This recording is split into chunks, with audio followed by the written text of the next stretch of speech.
अस्योद्भवादिदमशेष विशेषतोऽपि वन्द्यं सदा अभ्रमं भङ्गरहितम् अजडं विमलं सदा आनन्दतीर्थमतुलं भजे तापत्रयापहम् पृथ्वीमण्डलमध्यस्थाः पूर्णबोधमतानुगाः वैष्णवाः विष्णुहृदयाः तान्नमस्ते गुरुन् नमः। श्रीगुरुभ्यो नमः। हरिः ओम्।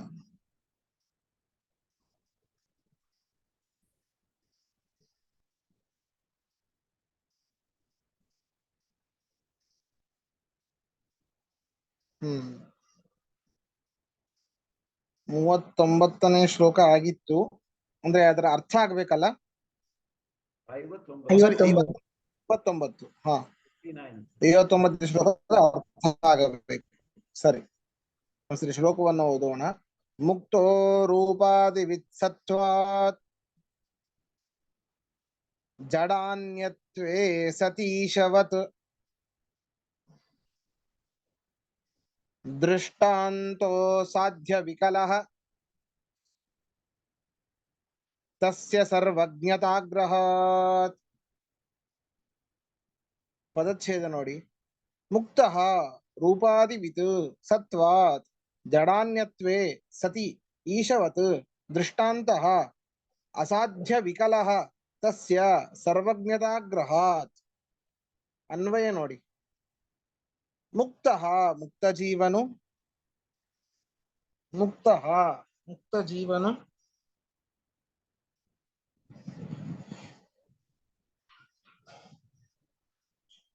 ಮುಕ್ತಃ ಮುಕ್ತ ಜೀವನು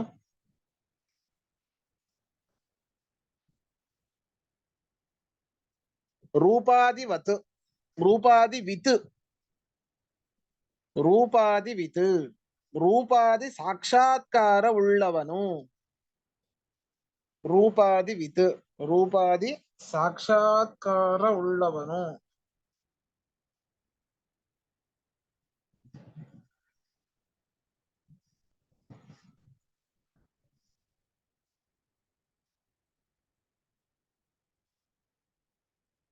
ಜಡಾನ್ಯತ್ವೇ ಸತಿ ಸತ್ವಾತ್ ಜಡಾನ್ಯತ್ವೇ ಸತಿ ಸತ್ವಾತ್ ಜಡಕ್ಕಿಂತ ಭಿನ್ನನಾಗಿದ್ದು ಜಡಕ್ಕಿಂತ ಭಿನ್ನನಾಗಿದ್ದು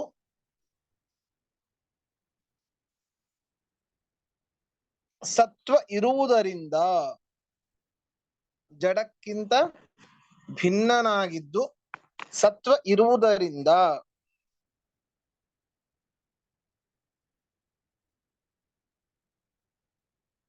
ಜಡಾನ್ಯತ್ವೇ ಸತಿ ಸತ್ವಾತ್ ಜಡಕ್ಕಿಂತ ಭಿನ್ನನಾಗಿದ್ದು ಸತ್ವ ಇರುವುದರಿಂದ ಈಶವತು ಈಶವತು ಪರಮಾತ್ಮನಂತೆ ಈಶವತು ಪರಮಾತ್ಮನಂತೆ ತಸ್ಯ ಆ ಈಶ್ವರನಿಗೆ ತಸ್ಯ ಆ ಈಶ್ವರನಿಗೆ ಸರ್ವಜ್ಞತಾಗ್ರಹಾತ್ ಸರ್ವಜ್ಞತಾಗ್ರಹಾತ್ ಸರ್ವಜ್ಞತ್ವವನ್ನು ಅಂಗೀಕರಿಸುವುದರಿಂದ ಸರ್ವಜ್ಞತ್ವವನ್ನು ಅಂಗೀಕರಿಸುವುದರಿಂದ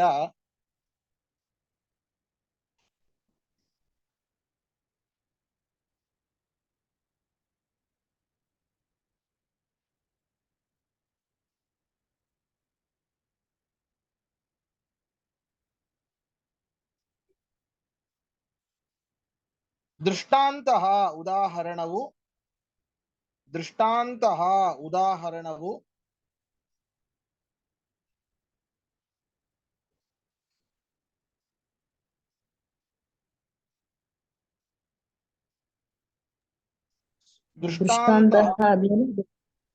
ದೃಷ್ಟಾಂತಃ ಉದಾಹರಣವು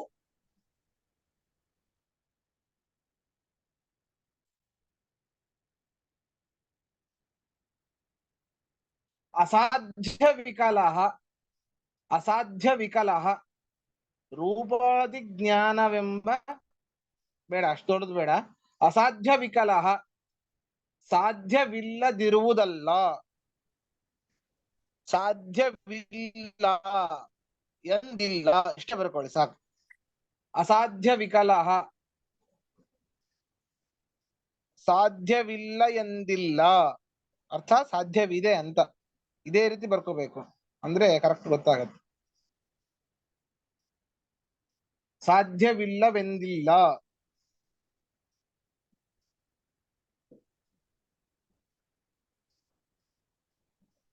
ಮುಂದೆ ಹೋಗೋಣವಾ? ಪ್ರಶ್ನೆ ಇದೆ ಕೇಳಿ, ಕ್ಷಮಿಸಿ, ಪ್ರಶ್ನೆ ಇದೆ ಕೇಳಿ.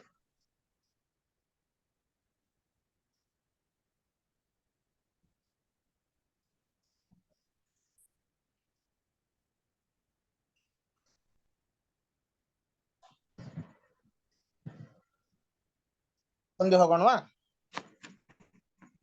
ಸರಿ, ಈಗ ಏನೋ ಹೇಳಿಬಿಟ್ರಿ ಜ್ಞಾನ ಇದೆ ಅಂತ. ಏನು ದೃಷ್ಟಾಂತ ಸಾಧ್ಯ ವಿಕಲ ಅಂತ ಹೇಳ್ಬಿಟ್ರಿ. ಅವನಿಗೂ ಏನ್ ಗೊತ್ತಾಗಿದೆಯಪ್ಪ, ಅವನಿಗೆ ಜ್ಞಾನ ಇದೆ ಅನ್ನೋದಕ್ಕೆ ಏನ್ ಕಾರಣ ಅಂತ ಹೇಳಿದ್ರೆ ನಾವೇನ್ ಹೇಳಿದ್ವಿ? ಅವನಿಗೂ ರೂಪಾದಿಗಳ ಜ್ಞಾನ ಇರುತ್ತೆ. ದೃಷ್ಟಾಂತನಾದ ಈಶ್ವರನಿಗೆ, ಪರಮಾತ್ಮನಿಗೆ ರೂಪಾದಿಗಳ ಜ್ಞಾನ ಇದೆ ಅನ್ಲಿಕ್ಕೆ ಏನ್ ಪ್ರಮಾಣ?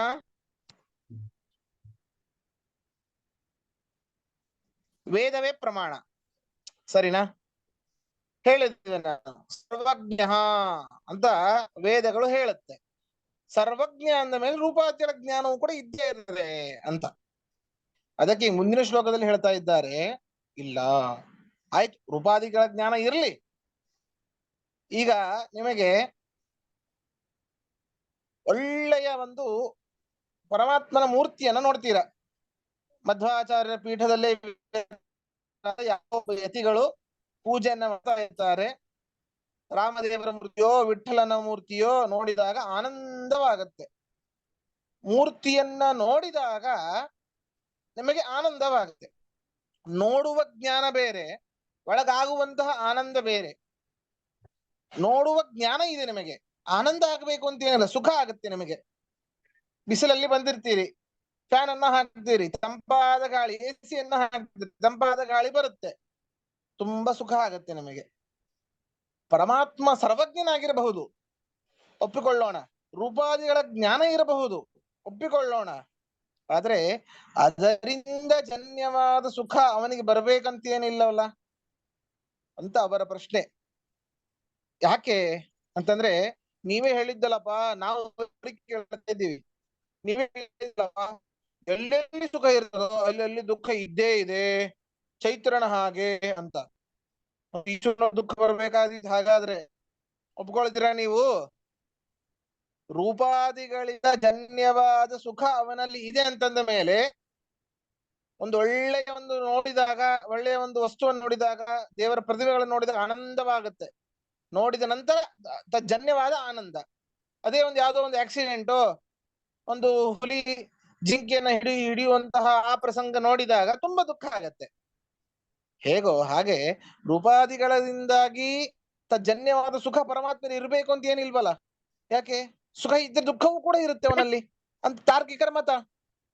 ಆದ್ದರಿಂದ ಅವನಿಗೆ ಸುಖವನ್ನು ಒಪ್ಪಬೇಕೋ ಬೇಡವೋ ಅಂತ ಪ್ರಶ್ನೆ ಮುಂದಿನ ಶ್ಲೋಕದಲ್ಲಿ. ಗೊತ್ತಾಯ್ತಾ ಕಾನ್ಸೆಪ್ಟ್ ಏನಂತ? ಗೊತ್ತಾಯ್ತಾ?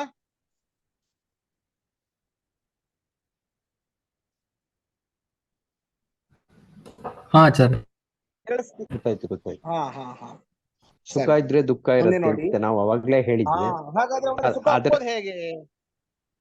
ಅವನು ಸುಖ ಇದ್ರೆ ದುಃಖ ಇರುತ್ತೆ ಅಂತಂದ್ಮೇಲೆ ಇದ್ರ ಅನುಭವನೂ ಇರುತ್ತೆ, ಅದು ಆಗತ್ತೆ.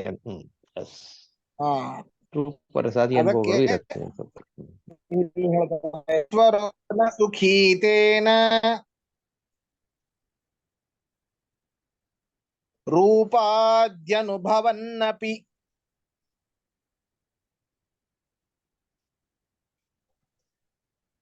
ದುಃಖ ಪ್ರಸಂಗಾದಿತಿ ವಾದಿತದ್ವ್ಯಾಪ್ತಿ ದೂಷಣಾತ್. ಹುಚ್ಚ, ಹಂಗ ಹೇಳಿಕ್ ಬರೋದಿಲ್ಲ. ಎಲ್ಲೆಲ್ಲಿ ಸುಖ ಇರ್ತದೆ ಅಲ್ಲೆಲ್ಲಿ ದುಃಖ ಇದ್ದೇ ಇರ್ತದೆ ಅನ್ನೋದು ತಪ್ಪು. ಹಿಂದೆ ನಾವು ಖಂಡನೆ ಮಾಡಿದ್ದೇವೆ. ಪಂಚಭೌತಿಕ ಶರೀರ ಇದ್ದಲ್ಲಿ ಸುಖ ದುಃಖಗಳು ಇರ್ತದೆ. ಇದು ಜ್ಞಾನಾನಂದ ಶರೀರ ಅಲ್ಲ. ಸುಖ ದುಃಖಗಳು ಸರಿ, ಅದಕ್ಕೆ ನಾವು ಅವ್ರಿಗೆ ಪ್ರಶ್ನೆ ಮಾಡ್ತೇವೆ, ಎಲ್ಲೆಲ್ಲಿ ಸುಖ ಇರ್ತದೆ ಎಲ್ಲೆಲ್ಲಿ ದುಃಖ ಇರ್ತದೆ ಅಂತ ಹೇಳ್ತಾ ಇದ್ದೀರಿ. ಅದೇ ನಾ ಅದನ್ನೇ ಹೇಳಿದೆ, ತಾರ್ಕಿಕರು ಕೆಲವೊಂದು ಗುಣಗಳನ್ನ ಪರಮಾತ್ಮನಲ್ಲಿ ಒಪ್ತಾರೆ. ಜ್ಞಾನಿಯಾಗಿದ್ದಾನೆ, ಸರ್ವಜ್ಞನಾಗಿದ್ದಾನೆ ಅಂತ ಅವ್ರು ಒಪ್ತಾರೆ. ಈ ಸುಖವನ್ನ ಪರಮಾತ್ಮನಲ್ಲೂ ಕೂಡ ಅವ್ರು ಒಪ್ಪೋದಿಲ್ಲ.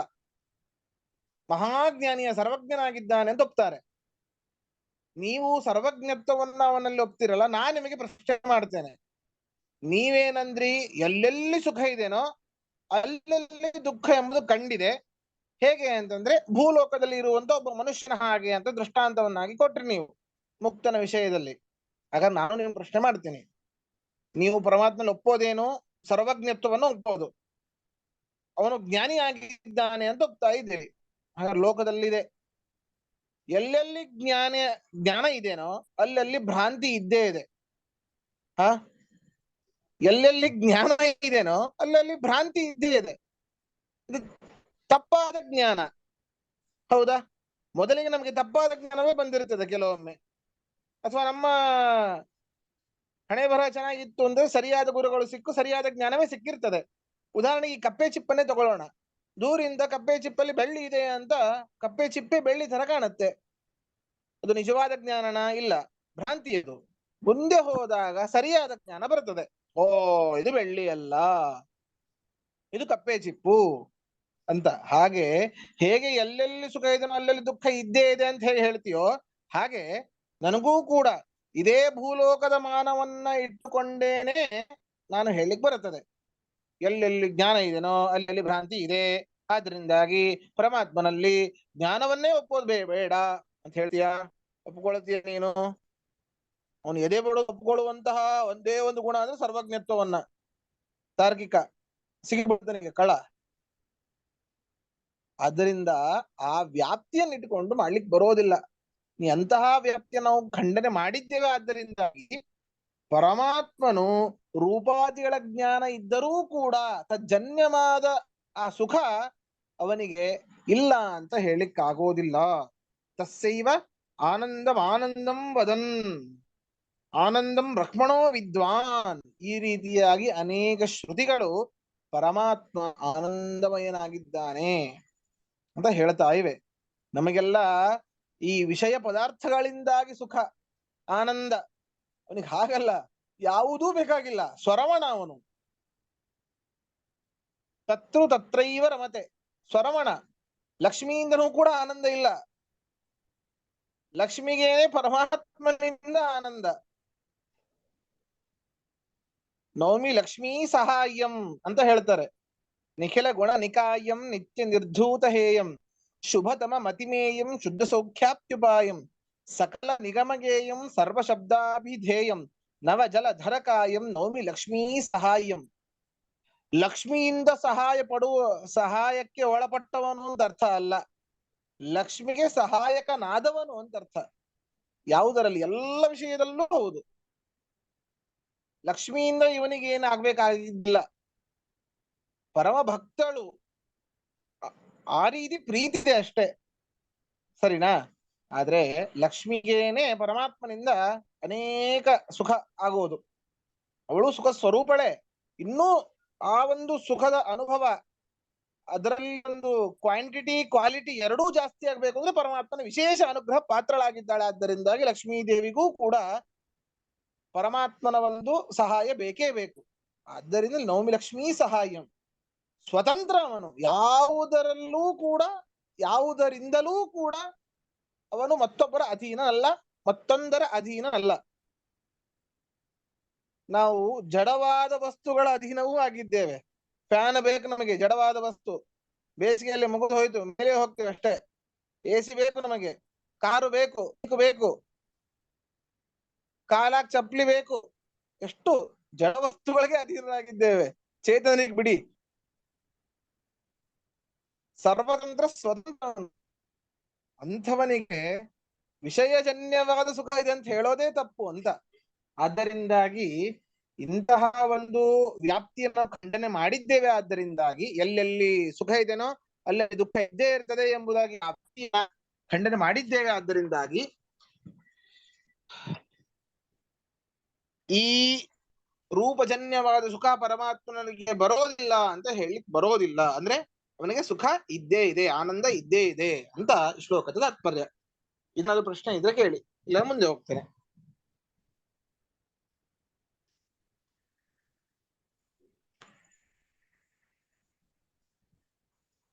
ಮುಂದೆ ಹೋಗ್ಲಾ? ಸರಿ, ಪದಚ್ಛೇದ ನೋಡಿ. ಪದಚ್ಛೇದ ಮತ್ತೆ ಅರ್ಥ ಹೇಳ್ಬೇಕು. ಹೌದೌದು, ಹೇಳ್ತೀನಿ ಅದೇ ಪದಚ್ಛೇದ ನೋಡಿ. ಈಶ್ವರ ನ ಸುಖಿ ತೇನ ರೂಪಾದ್ಯನುಭವನ್ ಅಪಿ ದುಃಖ ಪ್ರಸಂಗಾತ್ ಇತಿ ಮಾ ವಾದಿ ತದ್ವ್ಯಾಪ್ತಿ ದೂಷಣಾತ್. ಅನ್ನವೇ ನೋಡಿ. ಈಶ್ವರ ನಾರಾಯಣನು, ಈಶ್ವರ ನಾರಾಯಣನು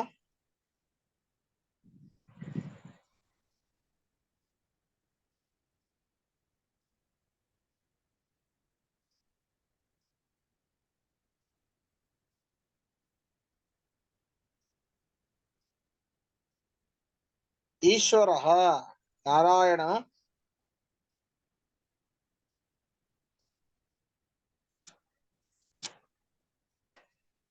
ರೂಪಾದ್ಯನುಭವನ್ ಅಪಿ, ರೂಪಾದ್ಯನುಭವನ್ ಅಪಿ, ರೂಪಾದಿ ಪದಾರ್ಥಗಳ ಅನುಭವವುಳ್ಳವನಾಗಿದ್ದರೂ, ರೂಪಾದಿ ಪದಾರ್ಥಗಳ ಅನುಭವವುಳ್ಳವನಾಗಿದ್ದರೂ,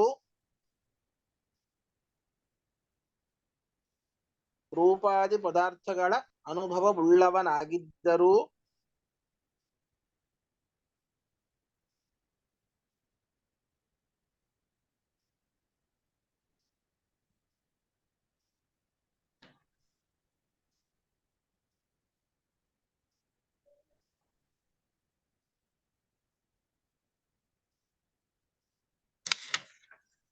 ರೂಪಾದಿ ಪದಾರ್ಥಗಳ ಅನುಭವವುಳ್ಳವನಾಗಿದ್ದರೂ ತೇನ ಅವುಗಳಿಂದ, ತೇನ ಆ ಅನುಭವದಿಂದ, ತೇನ ಆ ಅನುಭವದಿಂದ, ತೇನ ಆ ಅನುಭವದಿಂದ ಸುಖೀನ, ಸುಖೀನ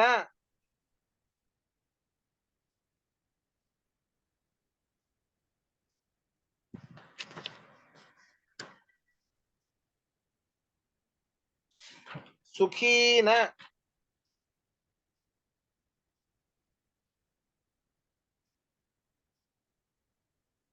ಸುಖಾನುಭವವುಳ್ಳವನಾಗಲಾರನು, ಸುಖಾನುಭವವುಳ್ಳವನಾಗಲಾರನು.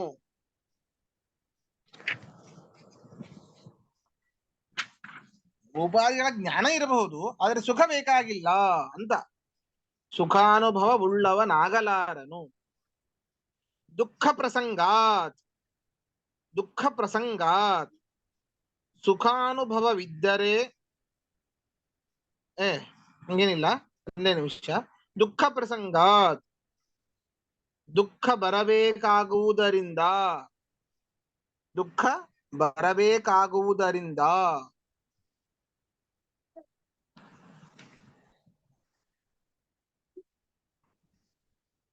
ದುಃಖ ಬರಬೇಕಾಗುವುದರಿಂದ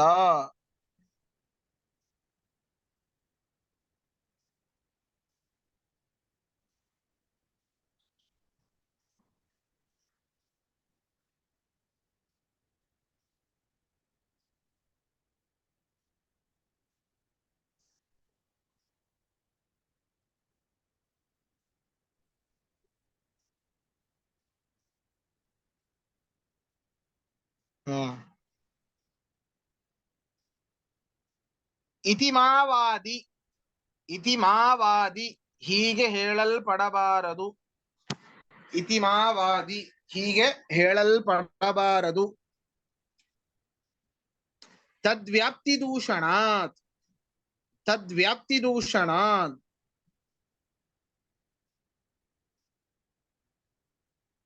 ಹಿಂದೆ ಹೇಳಿದ ವ್ಯಾಪ್ತಿಯನ್ನು ಖಂಡಿಸಿರುವುದರಿಂದ, ಹಿಂದೆ ಹೇಳಿದ ವ್ಯಾಪ್ತಿಯನ್ನು ಖಂಡಿಸಿರುವುದರಿಂದ,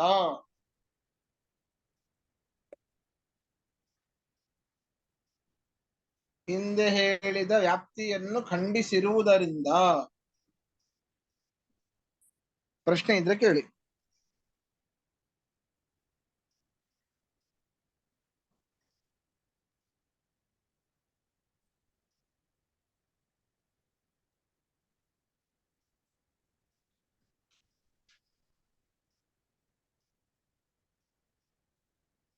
ಹಿಂದೆ ಹೇಳಿದ ವ್ಯಾಪ್ತಿಯನ್ನು ಖಂಡಿಸಿರುವುದರಿಂದ. ಪ್ರಶ್ನೆ ಇದೆನಾ? ಮುಂದೆ ಹೋಗ್ಲಾ? ಇಲ್ಲ, ಸುಖಾನುಭವ ಉಳ್ಳವನು ಆಗಲಾರನು ಅಂದ್ರೆ. ಹೌದು ಹೌದು ಹೌದು. ಬಟ್ ಪರಮಾತ್ಮನಿಗೆ ಸುಖಾನುಭವ ಇದೆ ಅಲ್ಲ. ಅಲ್ಲ, ಅದೇ ಅದೇ ಅವ್ರು ಹೇಳೋದು. ಹಾ ಈ ರೂಪಾದಿಗಳ ಅನುಭವದಿಂದ ಆಗುವಂತಹ ಸುಖ ಅವನಲ್ಲಿ ಇಲ್ಲ ಅಂತ. ಒಂದ್ ಯಾಕೆ ಇಲ್ಲ ಅಂತಂದ್ರೆ ದುಃಖ ಬರುವುದರಿಂದ ಇಲ್ಲ ಅಂತ. ಇಲ್ಲ ಇತಿ ಮಾವಾದಿ, ಹೀಗೆ ಹೇಳಲ್ಪಡಬಾರದು, ಹೀಗೆ ಹೇಳಬಾರದು ನೀವು ಅಂತ ನಾವ್ ಹೇಳ್ತಿದ್ದೀವಿ. ಯಾಕೆ ಹೇಳಬಾರದು? ಯಾಕೆಂದ್ರೆ ಆ ವ್ಯಾಪ್ತಿಯನ್ನು ನಾವು ಖಂಡನೆ ಮಾಡಿದ್ದೇವೆ ಅಂತ. ಸರಿನಾ? ಆ ವ್ಯಾಪ್ತಿಯನ್ನ ನಾವು ಖಂಡನೆ ಮಾಡಿದ್ದೇವೆ ಅಂತ. ಅದು ಅರ್ಥ ಆಗ್ಲಿಲ್ಲ ಲಾಸ್ಟ್ ನೋಡಿ, ವ್ಯಾಪ್ತಿ ಏನೇನು ಗೊತ್ತಾ? ಅವ್ರು ಹೇಳಿದ್ರು ಎಲ್ಲೆಲ್ಲಿ ಸುಖ ಇದೆನೋ ಅಲ್ಲಲ್ಲಿ ದುಃಖ ಇದ್ದೇ ಇದೆ ಅಂತ ವ್ಯಾಪ್ತಿ. ಸರಿ ಸರಿ. ಸರಿನಾ? ಅವರು ತಾರ್ಕಿಕರು ಹೇಳುವಂತಹ ವ್ಯಾಪ್ತಿಯನ್ನ ನಾವು ಹಿಂದೆ ಒಂದು 3-4 ಶ್ಲೋಕದ ಹಿಂದೆ ನಾವು ಖಂಡನೆ ಮಾಡಿದ್ದೇವೆ. ಆ ರೀತಿ ಹೇಳಿದ್ ಬರೋದಿಲ್ಲ. ಹೌದಾ? ನೆನಪಿದೆಯಲ್ಲ? ಆದ್ರಿಂದ ಆ ವ್ಯಾಪ್ತಿಯನ್ನ ಇಟ್ಟುಕೊಂಡವನು ಇಲ್ಲಿ ಸುಖ ಇಲ್ಲ ಪರಮಾತ್ಮನಲ್ಲಿ ಅಂತ ಹೇಳ್ತಾ ಇದ್ದಾನೆ. ಆ ವ್ಯಾಪ್ತಿ ಚೈತ್ರನಿಗೆ ಅಲ್ವಾ ಆಚಾರ್ಯ? ಏನು ಆ ವ್ಯಾಪ್ತಿ ಚೈತ್ರರಿಗೆ ಮಾತ್ರ ಅಲ್ವಾ ಅಪ್ಲೈ? ನೋಡಿ, ವ್ಯಾಪ್ತಿ ಅಂತಂದ್ರೆ ಅದು ದೃಷ್ಟಾಂತನಿಗೂ ಅಲ್ಲಿ ಚೈತ್ರ ಅಂತ ಯಾಕೆ ಹೇಳ್ತಿದ್ರಿ? ಚೈತ್ರನ ದೃಷ್ಟಾಂತವನ್ನಾಗಿ ಕೊಟ್ಟಿದ್ರು ಅಷ್ಟೇ ಅಲ್ಲಿ. ಹೌದು ಹೌದು ಹೌದು ಹೌದು ಹೌದು. ಹೌದಾ? ಅದು ಬರೀ ದೃಷ್ಟಾಂತಕ್ಕಂತಲ್ಲ, ಎಲ್ಲದಕ್ಕೂ ಇದು ಅಪ್ಲೈ ಆಗುತ್ತದು. ಹೌದು. ಸರಿನಾ? ಆದ್ರಿಂದ ಅದನ್ನೇ ಖಂಡನೆ ಮಾಡಿಬಿಟ್ರೆ ಮುಗದೆ ಹೋಯ್ತು ಅಂತ. ಹಿಂದೆ ಅದನ್ನ ಖಂಡನೆ ಮಾಡಿದ್ದೇವೆ, ಆದ್ದರಿಂದಾಗಿ ಪರಮಾತ್ಮನಲ್ಲಿ ಅದೇ ವ್ಯಾಪ್ತಿನ ಇಟ್ಕೊಂಡು ನೀವು ಹೇಳಿಕ್ ಬರೋದಿಲ್ಲ ಅಂತ. ಮುಂದೆ ಹೋಗೋಣವಾ? ಅಲ್ಲಪ್ಪ, ನೀವೇನೋ ಹೇಳ್ಬಿಟ್ರಿ. ಈ ತಾರ್ಕಿಕರು ದೇವ್ರನ್ನ ಒಪ್ತಾರೆ, ಈಶ್ವರ ಇದ್ದಾನೆ ಅಂತ ಅಂಗೀಕಾರ ಮಾಡ್ತಾರೆ. ಹೌದು. ಇವರು ಇನ್ ಕೆಲವರು ಇದ್ದಾರಲ್ಲಪ್ಪ, ಮೀಮಾಂಸಕರು, ಸಾಂಖ್ಯರು, ದೇವರನ್ನೇ ಒಪ್ಪೋದಿಲ್ಲ. ದೇವರನ್ನೇ ಒಪ್ಪದೇ ಹೋದ್ರೆ ದೃಷ್ಟಾಂತವೇ ಕೊಡೋದಿಲ್ಲ. ನೀವೇನ್ ಹೇಳ್ತಾ ಇದ್ದೀರಿ? ಮುಕ್ತ ರೂಪಾದಿವಿತ್ ಜಡಾನ್ಯತ್ವೇಸಿ ಸತ್ವಾತ್ ಈಶ್ವರವತು, ಈಶ್ವರನಂತೆ ಅಂತ ಎಕ್ಸಾಂಪಲ್ ಕೊಡ್ತಾ ಇದ್ರಿ. ಈ ಎಕ್ಸಾಂಪಲ್ ಇವನಿಗಾಗತ್ತೆ, ವೈಶೇಷಿಕನಿಗೆ. ಸಾಂಖ್ಯರಿಗಾಗೋದಿಲ್ಲ, ಭಟ್ಟರಿಗಾಗೋದಿಲ್ಲ. ಅವರೇನ್ ಹಣೆ ಬರ? ಅವ್ರಿಗೆ ಹೇಗೆ, ಅವರನ್ನ ಹೇಗೆ ಸಮಾಧಾನ ಪಡಿಸ್ತೀರಿ? ಅವರು ಮುಕ್ತರನ್ನು ಹೋಗ್ತಾರೆ. ವಿಚಾರ ಮಾಡಿ. ಮಹಾಸುಖಿಯಾದವ ಮುಕ್ತ ಇದ್ದಾನೆ, ಒಬ್ಬ ಜೀವ ಇದ್ದಾನೆ, ಎಲ್ಲ ಪುಣ್ಯ ಮಾಡಿ ಮೇಲೆ ಹೋಗಿ ಅವನು ಸುಖವಾಗಿರ್ತಾನೆ ಅಂತ ಒಪ್ತಾರೆ. ಆದ್ರೆ ಈಶ್ವರನ್ನು ಒಪ್ಪೋದಿಲ್ಲ.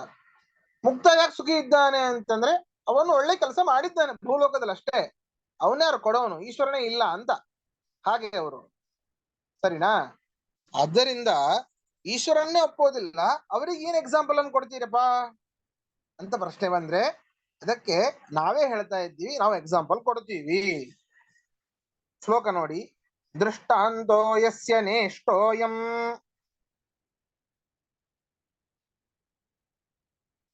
ತಸ್ಯ ಸ್ಯಾದ್ ವ್ಯತಿರೇಕವಾನ್.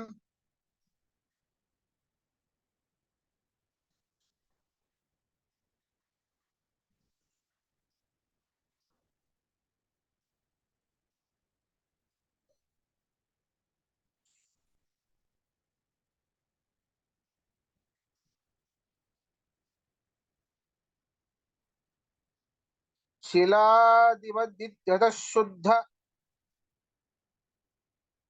ಚಿದ್ದೇಹೇಂದ್ರಿಯ ಭೋಗ್ಯಸೌ.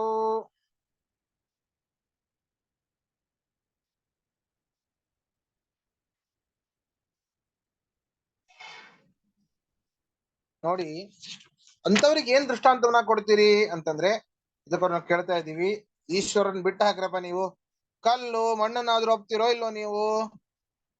ಹಾ, ಒಪ್ತೀವಪ್ಪ, ಕಣ್ಣಿಗೆ ಕಾಣ್ತಾ ಇದೆ.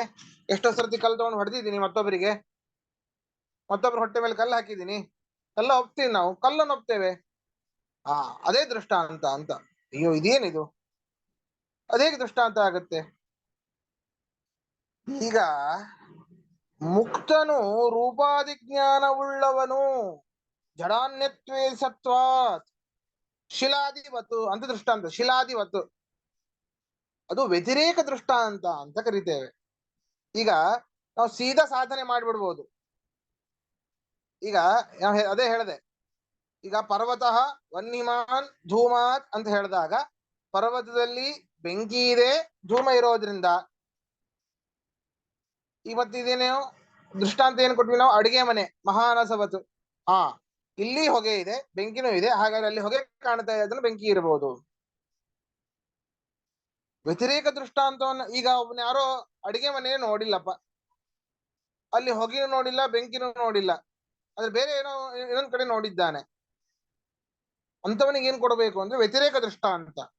ಹ್ರದಃ ಸರೋವರ ಅಂತ ನೋಡಿ, ಸರೋವರದಲ್ಲಿ ಹೊಗೆಯೂ ಇಲ್ಲ, ಬೆಂಕಿನೂ ಇಲ್ಲ. ಸರೋವರ ನೋಡಿಯಲ್ಲಪ್ಪ? ಹಾ ನೋಡಿದ್ದೀನಿ ಅಂತ ಹೇಳ್ತಾನೆ. ಅಲ್ಲೆಲ್ಲ ಹೊಗೆ ಕಂಡಿದ್ದೇನಾ? ಇಲ್ಲ.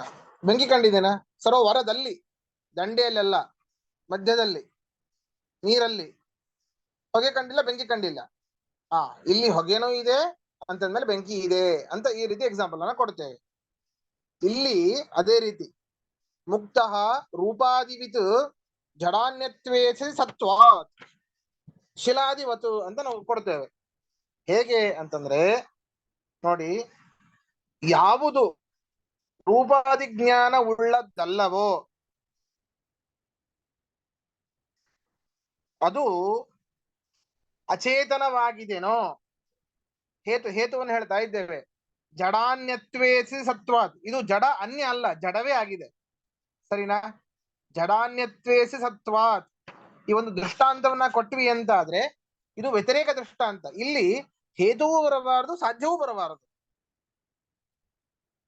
ಗೊತ್ತಾಯ್ತಾ? ಕೆಲವೊಂದು ಟ್ರಿಕ್ಸ್ ಇದೆ ಇದರಲ್ಲಿ. ಈ ರೀತಿ ದೃಷ್ಟಾಂತಗಳನ್ನು ಕೊಡಬಹುದು. ಈಗ ಹೇಳ್ತೇವೆ, ಏನೋ ಹೇಳ್ತಾ ಇದ್ದೇವೆ, ಈಗ ಈ ರೀತಿ ಪುಣ್ಯ ಮಾಡಿದ್ರು ಹಾಗೆ ಹೀಗೆ ಅಂತ ಹೇಳಿದಾಗ ಏನೋ ಒಂದು ಯಾರೋ ಬಂದು ಕೇಳ್ತಾರೆ, ನೀ ಅದನ್ನ ಮಾಡಿಲ್ಲ ಬಿಡು ಅಂತ ಹೇಳ್ಬಿಡ್ತೇವೆ. ವ್ಯತಿರೇಕವಾಗಿ ಹೇಳ್ಬಿಡ್ತೇವೆ, ನಿನಗೆ ಸಂಬಂಧಪಟ್ಟಿಲ್ಲ ಬಿಡು, ನೀ ಅದನ್ನ ಪುಣ್ಯ ಮಾಡಿಲ್ಲ ಬಿಡು, ಅವ್ರು ಪುಣ್ಯ ಮಾಡಿದ್ದಾರೆ, ನೀ ಅದನ್ನ ಮಾಡಿಲ್ಲ, ಅವ್ರು ಮಾಡಿದ್ದಾರೆ. ಈ ರೀತಿ ವ್ಯತಿರೇಕ ದೃಷ್ಟಾಂತನ ಕೊಡ್ತೇವೆ ನಾವು ಅನೇಕ ಬಾರಿ. ಸರಳವಾಗಿ ನಾವು ಅನೇಕ ಮಾತುಗಳನ್ನ ಉಪಯೋಗ ಮಾಡಿರ್ತೇವೆ, ಗೊತ್ತಿರೋದಿಲ್ಲ. ಈಗ ಶಿಲಾದಿವತನ್ನು ಕೊಡ್ತಾ ಇದ್ದಾರೆ. ಶಿಲಾ ಏನಾಗಿದೆ? ಜಡ ಅನ್ಯವೇ ಆಗಿದೆ, ಹೌದಾ? ಚೇತನ ಅಲ್ಲ, ಸದ್ರೂಪ, ಚೇತನ ಅಲ್ಲ, ಕಲ್ಲು ಬಂಡೆ. ಅದಕ್ಕೆ ಯಾವುದೇ ರೂಪಾದಿಗಳ ಜ್ಞಾನ ಇಲ್ಲ. ರೂಪಾದಿಗಳ ಜ್ಞಾನ ಇದೇನ? ಅದಕ್ಕೆ ಜಡವೇ ಆಗಿದೆ ಅಂದ್ಮೇಲೆ ರೂಪಾದಿಗಳ ಜ್ಞಾನ ಹೇಗೆ ಬರ್ತದೆ? ಜ್ಞಾನ ಯಾವಾಗ್ಲೂ ಚೇತನಿಗೆ ಮಾತ್ರ. ಆದ್ರಿಂದ ಜಡವೇ ಆಗಿದೆ, ಯಾವ ರೂಪಾದಿಗಳ ಜ್ಞಾನ ಅದಕ್ಕೆ ಹೇಗಿಲ್ವೋ, ಆದ್ರೆ ಈ ಮುಕ್ತನಿಗೆ ಇವನು ಜಡಕ್ಕಿಂತ ಭಿನ್ನನಾಗಿದ್ದಾನೆ, ಚೇತನನಾಗಿದ್ದಾನೆ, ಆದ್ದರಿಂದ ರೂಪಾದಿಗಳ ಜ್ಞಾನ ಉಳ್ಳವನಾಗಿದ್ದಾನೆ ಅಂತ ಈ ರೀತಿ ಈಶ್ವರನನ್ನ ಒಪ್ಪದೇ ಇರುವಂತಹ ಇಂತಹ ಜನರಿಗೆ ನಾವು ಶಿಲಾದಿವತು ಎಂಬುದಾಗಿ ದೃಷ್ಟಾಂತವನ್ನ ಕೊಟ್ಟು ಪರಿಹಾರ ಮಾಡಿಕೊಳ್ಳುತ್ತೇವೆ ಅಂತ ಇದರಲ್ಲಿ ಹೇಳ್ತಾ ಇದ್ದಾರೆ. ಪ್ರಶ್ನೆ ಇದ್ರೆ ಕೇಳಿ, ಇದರ ಅರ್ಥವನ್ನ ನಾಳಿನ ಪಾಠದಲ್ಲಿ ನೋಡೋಣ. ಅರ್ಥ ಆಗ್ಲಿಲ್ಲ ಆಚಾರ್ಯ, ನಾಳೆ ಮತ್ತೆ ಹೇಳು. ಯಾರಿಗೆ ಸ್ವಲ್ಪದ ಅರ್ಥ ಆಯ್ತು ಹೇಳಿ. ಆಯ್ತು ಆಚಾರ್ಯ, ಸ್ವಲ್ಪ ಅರ್ಥ ಆಯ್ತು. ಪಕ್ಷ ಇದಿಲ್ಲ, ಆದ್ರೆ ಸಾಧನೆ ಮಾಡುವಂತದ್ದು ಏನಿಲ್ಲ. ಇಲ್ಲ ಇದೆ. ಅಷ್ಟೇ ಸಾಧನೆ ಮಾಡೋದೇನಿಲ್ಲ. ಈಗ ಈ ದೃಷ್ಟಾಂತವನ್ನು ಕೊಡೋದ್ರಿಂದ ಇದರಲ್ಲಿ ಹೇತು ಸಾಧ್ಯಗಳು ಇಲ್ಲ, ಅದರಲ್ಲಿ ಹೇತು ಸಾಧ್ಯಗಳಿದೆ. ಯಾಕೆ ಇವರಿಗೆ ವ್ಯತಿರೇಕ ದೃಷ್ಟಾಂತ ಯಾಕೆ ಅಂತಂದ್ರೆ ಇವ್ರು ಈಶ್ವರನ್ನೇ ಒಪ್ಪೋದಿಲ್ವಲ್ಲ. ಅವ್ರ ಕಲ್ಲಿಗಿಲ್ಲ, ಇದಕ್ಕೆಲ್ಲ ಇದೆ ಅಷ್ಟೇ. ಇದಕ್ಕೆಲ್ಲ ಇದೆ, ಅದಕ್ಕಿಲ್ಲ, ಇದಕ್ಕಿದೆ ಅಷ್ಟೇ. ಇದನ್ನ ವ್ಯತಿರೇಕ ದೃಷ್ಟಾಂತ ಅಂತ ಕರೀತಾರೆ. ನಿಮ್ಮ ಪುಣ್ಯ ಇದೆ, ದರ್ಶನವಾಗಿದೆ, ನಮ್ಮ ಪುಣ್ಯವಿಲ್ಲ, ದರ್ಶನವಿಲ್ಲ. ನೀವು ಪುಣ್ಯವಂತರು ಹೋಗಿ ಎಲ್ಲಾ ಕಡೆ ನೀವು ದರ್ಶನ ಮಾಡ್ಕೊಂಡು ಬನ್ನಿ. ಪುಣ್ಯವಂತರೀಗ. ಅಯ್ಯಯ್ಯೋ ಹಾಗಲ್ಲ ಆಚಾರ್ಯ, ನಾನು ನೋಡ್ಕೊಂಡ್ ಹಾಗಲ್ಲ ನಾನು ಹೇಳಿದ್ದು. ದೀಕ್ಷಿತರಿಗೆ